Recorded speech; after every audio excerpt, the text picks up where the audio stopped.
జిల్లా మంత్రాలయంలో AP CM Chandrababu చిత్రపటానికి ఉల్లి రైతులు పాలాభిషేకం చేశారు. హెక్టర్ ఉల్లికి 50,000 రూపాయల ఆర్థిక సాయం చేయాలన్న చంద్రబాబు నిర్ణయంపై రైతులు హర్షం వ్యక్తం చేశారు. ఏపీ ప్రభుత్వంపై 100 కోట్ల రూపాయలకు పైగా భారం పడిన ఉల్లి రైతులను ఆదుకునేందుకు సీఎం చంద్రబాబు ముందుకొచ్చారని కొనియాడారు.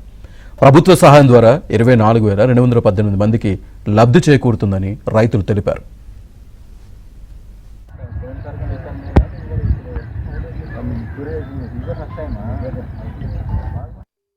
విజన్ ఉన్న లీడర్ ఎవరైనా ఉన్నారంటే ఈ రాష్ట్రంలోని దేశంలోని ఒక చంద్రబాబు నాయుడే. ఎన్ని కష్టాలను కూడా ఆయన నవ్వుతూ స్పందించుకుంటూ ముందుకెళ్తూ ఈ రాష్ట్ర సంక్షేమాన్ని రైతాంగాన్ని ఈ రోజు రైతులకి అకాల వర్షాల వల్ల ఉల్లి రైతులకి నష్టం జరుగుతూ ఇట్లా పంట పండినా గిట్టుబాటు ధర ఉండదు, గిట్టుబాటు ఉన్న పంటలు సరిగ్గా పండక ఉన్న రైతుల్ని తీసుకొని వాళ్ళకి ఎలాగో ఒకలాగా వాళ్ళకి సాయం చేయాలని ప్రతి హెక్టారుకు 50,000 రూపాయలు ఇవ్వడం అది సాధ్యమైన పని కాదు. అలాంటి సుసాధ్యం చేసిన వ్యక్తి మన చంద్రబాబు నాయుడు అని నేను సభాముఖంగా తెలియజేసుకుంటున్నా.